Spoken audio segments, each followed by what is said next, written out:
The college class of 2025 is entering one of the most challenging job markets in years.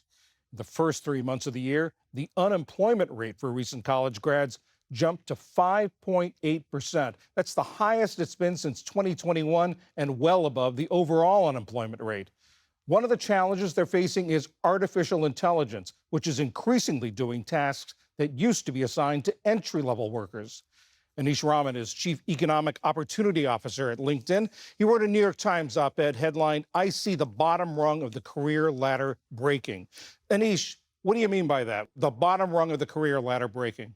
I wrote this piece because entry level jobs, that first rung on the career ladder, are breaking down a bit. And I think we all should be talking about that more. What we're seeing right now for new grads is sort of this perfect storm between the uncertainty in the macro environment and the disruption we are starting to see play out more and more day by day from AI taking on more tasks of entry level work.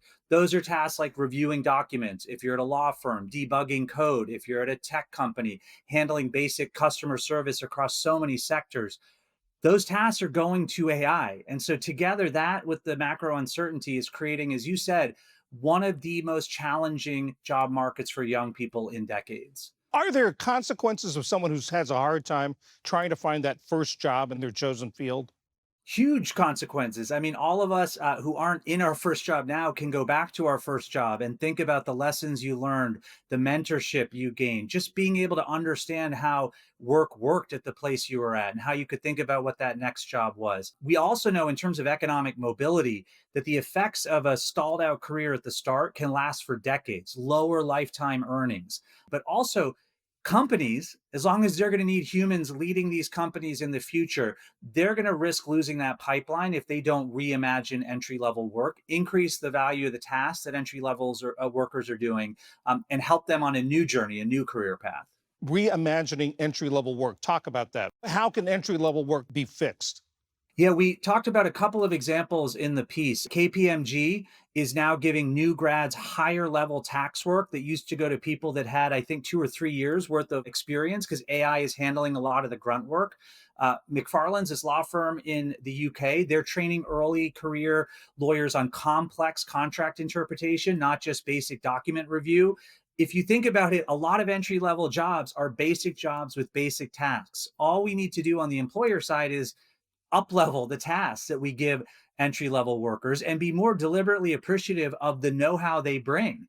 This generation is incredibly resilient and adaptive. They know AI tools and technology better than probably any other generation. Educators also have to adapt. And so we also talk about American University, the business school in DC, but also community colleges across the country who are helping students learn more and more AI fluency, AI proficiency. And that just basically means, what are these AI tools? How do they help me do the job I'm doing? And what does it mean for the sort of up leveling of that job? We've got to have that baked into all education everywhere and then help people understand what is that new type of work they want to do as they go into the workplace.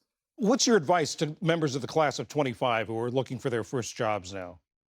Careers are no longer ladders that are predictable and where you have to have the right pedigree signal, the right degree from the right university, the right job title at the right employer, the right network, that we know for a lot of socioeconomic reasons, people don't have those right signals. That's no longer the path up. The path up is more like a climbing wall. 70% of the skills for the average job, according to our data, will have changed by 2030. So you don't need to have a 5 or 10 year plan. You just need to have a today plan. And you're going to have, according to our data, twice as many jobs than professionals did 15 years ago.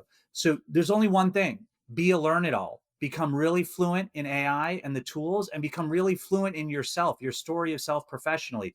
What are the skills that you have that you want to hone that the world needs? What's the curiosity that's going to drive expertise, that's going to increase the value of the work you do?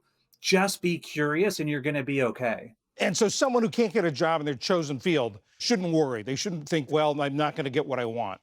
Well, I know it's never helpful to say don't worry when you're worried about not having a job. And so, for all sorts of just economic dignity, agency reasons, people need a paycheck, they need a job.